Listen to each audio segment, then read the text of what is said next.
Alrighty guys, today we're working on my neighbor's Heston 740 baler, and specifically what we're working on is this hydraulic cylinder right here. And so I've already done the one on the other side. Now it's not leaking on the outside, but on the other one the piston seals on the inside we're bypassing.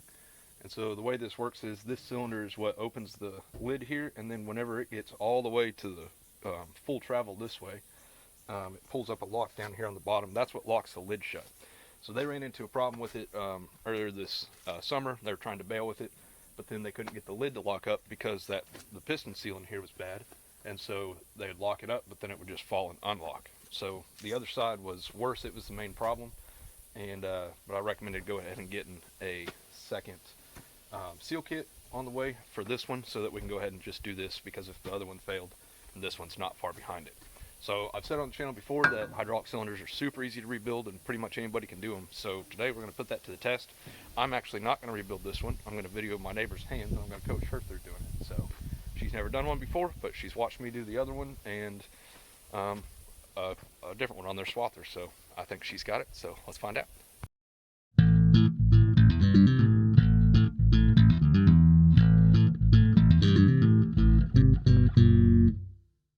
Alright, so the first step is there's a cotter pin. We got it out, and it's on the back side of that pin. So now it's just a matter of getting that pin out of there. A little bit tight. Got some rust probably. There you go. If you can get your channel locks behind that now, it'll keep it from slipping off of there.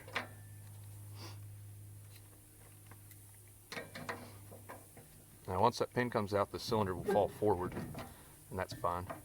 So I'm going to hold it here. I got a hold of it so it doesn't fall on her.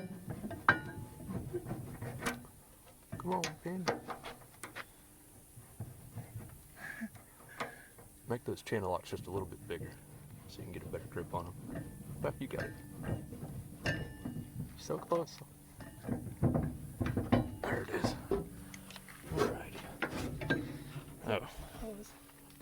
Yep, so now what we're going to do is we'll disconnect this hose here, that way the cylinder can suck air in it, and then to keep us from burping a bunch of oil out on the ground, we'll pull this cylinder out, or we'll pull the rod out rather, while this line's still connected, and that'll push all the hydraulic fluid back into the tractor. I may have to get up in there and hold a lever one way or another to open up a path to it, but that'll get most of the oil out of the cylinder before it ever even comes apart, and then we can take this apart to make it easier to work on if we need to.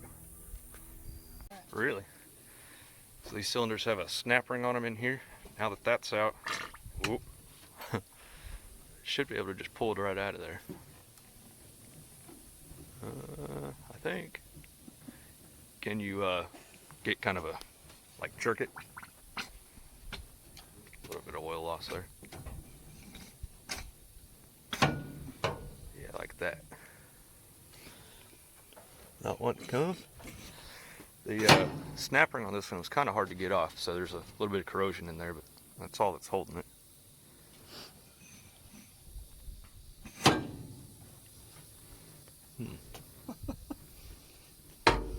Well, let's try tapping the gland back in. I can put it back in. I missed it, but it came out. Just took a healthy yank. So you can see there's some rust and crap. Oops. Whoa. There's some rust and crap on there, so that's why it was just being stiff in there. This is that piston seal I was talking about. So see how that's all starting to fall apart? So that's why we're rebuilding this. It hadn't quite failed yet, but it was close. The other one failed right in the middle of hay season, left them stranded for a little while. So best to just get a job like this done ahead of time. So the next step will be, we're going to take this and put it back with its pin up here in this hole. And then that's going to allow us to crank and turn on this big nut right here. On the last one, that was very tight. It took a cheater pipe to get it off. Alrighty, so cylinder's up on here. Oh, I don't have the right size wrench. I have 1 1/4 that's really close, but I suspect that it might be metric. Alrighty, show them what we got there. So we got piston on this side, gland on this side, so we got an O-ring with a backup in there. There's an O-ring right here on this, and then there's a this is the actual seal that's falling apart, and it's got a backup underneath of it. And then inside of here we've got a seal as well, and there should be a rod wiper right here. It's kind of hard to see. I think it's just messed up, but anyway, we'll get all that replaced and then put it all back together. So pretty straightforward. So get yourself a pick or a knife or anything, just roll that old one off of there, and if it breaks, it's no big deal, like that, because it's trash. The new one's nope. You gotta take this rubber thing off first. So this is that new backup that goes underneath of it, the new seal. Seems like this can be kind of a pain to get out of there. Yeah, you got her now though. Once you kind of get it, you can roll it around. Oh. Yeah, there you go. There you go, like a pro. Now, clean her up real quick.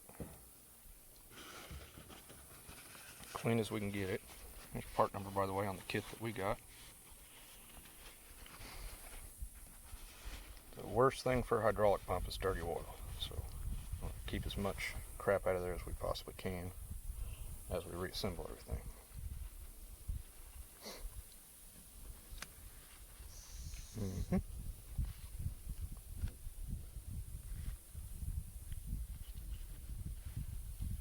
Kind of roll her on.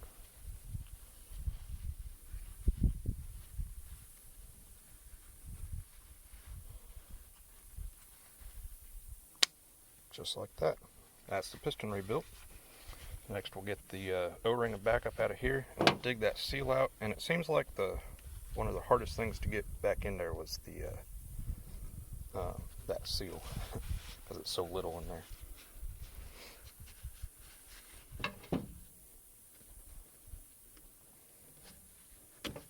You can probably pick that from the other side, yeah.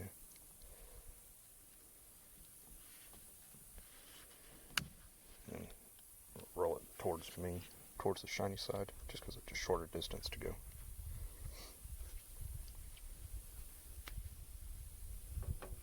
And this little plastic backup.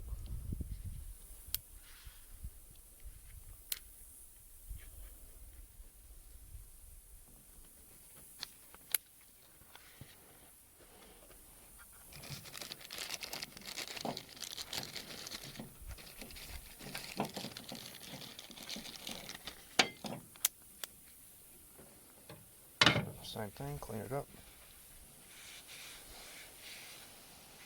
And then we back up first, then this O-ring.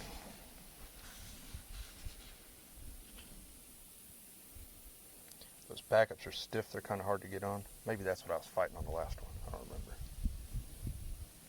Yeah, this is going to take a little bit. This is just kind of there's not like a specific trick to it. You just kind of have to finagle it on there, and they're tight because those plastic backups are so stiff. So come back here in a minute when we get it.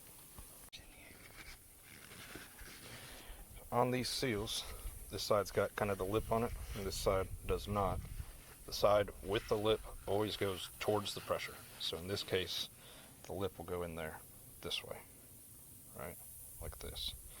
So on these, you can really be a lot rougher with them than it looks. What you want to do, let me hold that real quick, is if you can kind of like fold it in half and make like a kink in it. Kind of takes two hands. I can do it. Does that make sense? Like this? No, like try to, Oh, there you go. Yeah. fold it in half. Is this the right orientation? Yes. And then when you get it in there, it'll kind of spring into place. And it's kind of a pain.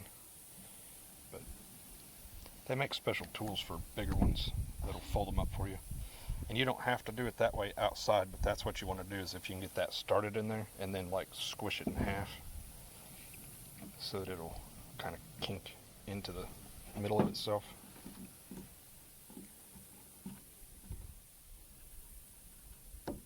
Yeah, something like that. You almost had it. Just don't let it roll over upside down on you while on its way in. Perfect. Boom. Now that one, yep, just like that. Same type of deal, except it should be quite a bit easier. Should be. You need to use a pick or something to kind of poke that end. Can I go? Yeah, you got it right there.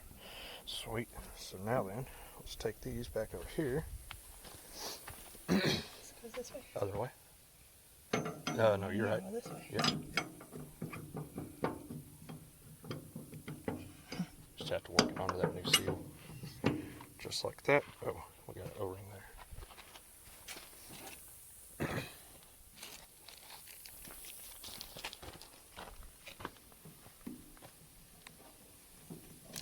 Here you go, O-ring expert now.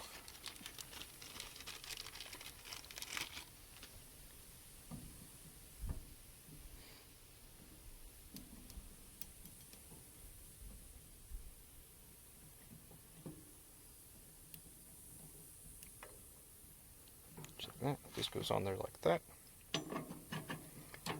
Once again, it'll be kind of tight on that O-ring. Just perfect.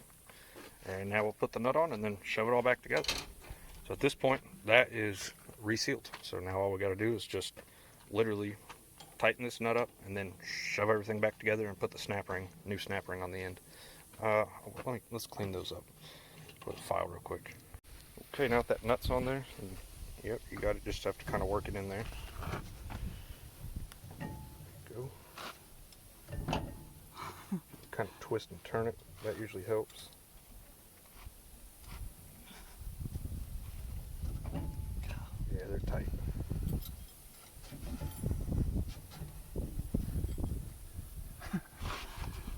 We need to, we can tap on that with a hammer on your end down there. Lost the hammer.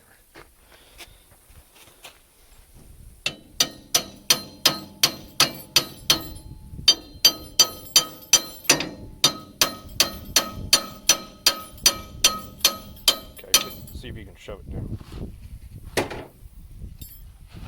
You don't have to put it all the way back in.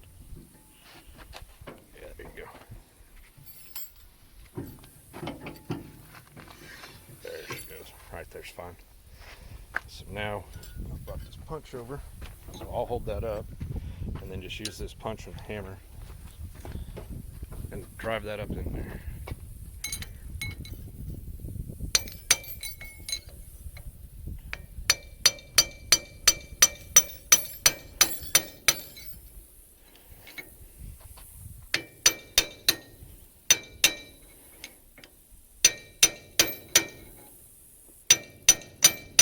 Go all the way in, past where it needs to go just a little bit.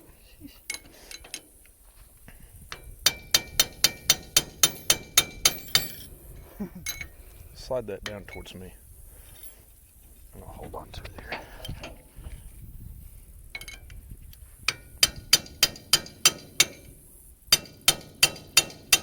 Try not to let that hit the shiny part of your cylinder too. I know it's kind of a trick, but if we tear the cylinder or the rod up, then it'll just tear up your new seals.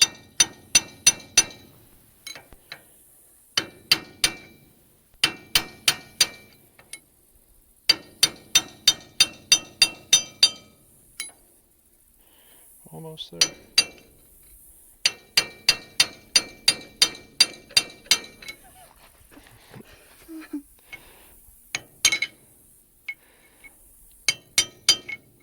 Nice new O-ring in there.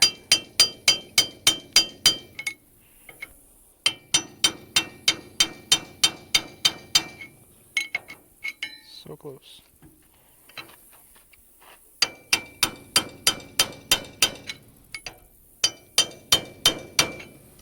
Can you get it? Looks like it. Yeah. Perfect.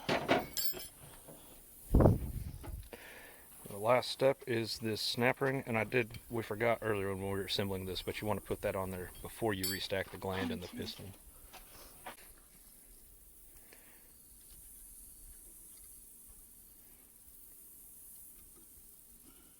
It's almost not wide enough, is it? I have to squeeze it. There you go. Get a little bit closer. This is a beefy snap ring. It's one of the biggest ones I've ever messed with. You're alright. Halfway stayed in there.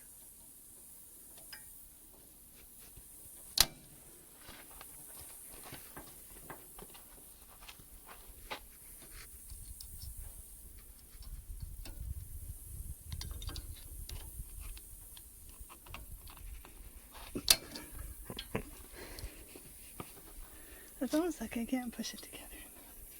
Yeah, you need to kind of had a stroke on your handles, though, aren't you?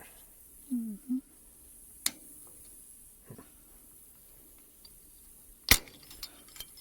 Well.